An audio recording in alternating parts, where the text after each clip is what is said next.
Welcome back, everyone, and I'm here again with Ross Benjamin, SBR contributor, and today we're going to give you a quick pitching report for a couple of games. But first off, how you doing this morning, my man? I'm doing very, very well, Dex. I hope the same is for you. I am. Thank you very much. Now let's look at the pitchers that are going to be coming from the game from the Brewers and the Cardinals.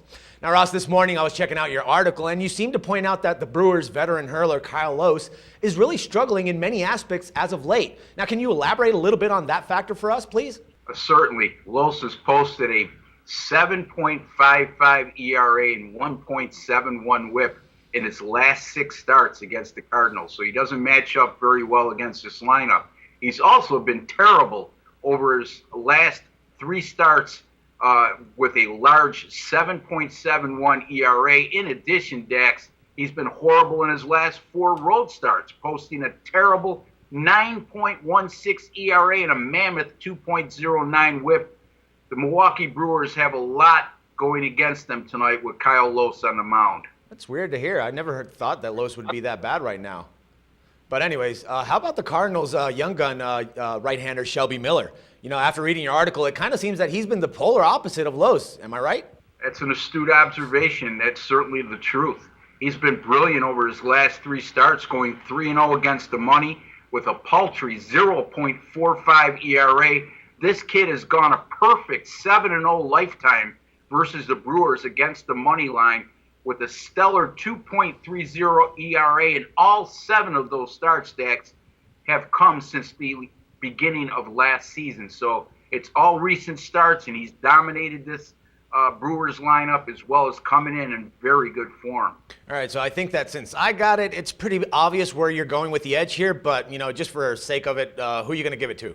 Well, as a formality, this is a no-doubter for me. I'm giving a huge edge to Shelby Miller of the St. Louis Cardinals over Kyle Lohse of the Milwaukee Brewers. All right, good stuff. Now let's look at the pitchers that are coming from the Indians and the Astros. Now, you made mention in your article that the Indians right-hander Danny Salazar has actually been pretty inconsistent this season. But can you give us an example in that particular detail, please? Absolutely. After performing impressively over a recent 4-game stretch, he's regressed again in his last 2 starts. In those 2 outing stacks, he's been rocked hard, as evidenced by a huge 7.84 ERA. He's also gone just 3-6 against the money on the road this season with a less than impressive 4.89 ERA. You just never know what you're going to get with Salazar. He goes on a stretch where you think he's turned the corner, and then he goes back and reverts back to his old ways like he has in the last 2 starts. So I think that defines inconsistency. No doubt, no doubt.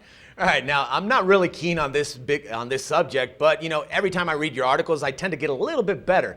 Now, it seems to me that the Astros hurler Scott Feldman appears to be finishing the season strong. Am I right with that? That's absolutely correct. I agree with that 100%. I mean, all you have to do is look at his last 3 starts. He's posted a sparkling 1.54 ERA, a 0.86 whip, an 8-1 strikeout to walk ratio. This guy's finishing the year strong. He's only gone 10-17 against the money this season. A lot of that has to do with the club he's playing for, but he's definitely pitching much better at this point of the season than he has all year long. Now, this one doesn't sound like it was that easy. I mean, it sounds kind of complicated considering that one team is having an inconsistent player and the other one has just a bad team. So who would you give the edge to in this case? Well, like I just alluded to, I think Scott Feldman, looks very inspired to finish the year strong. This is a guy who's looking to solidify a job going into the 2015 campaign, while the young Danny Salazar has been inconsistent all year long, and his last 2 starts are certainly a case in point of that.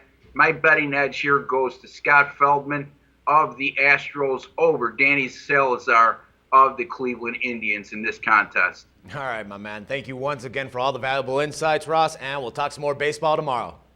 I look forward to it, Dax, and thank you for having me. It's always a pleasure to have you here, Ross. And for SBRpicks.com, this is Dax Floyd.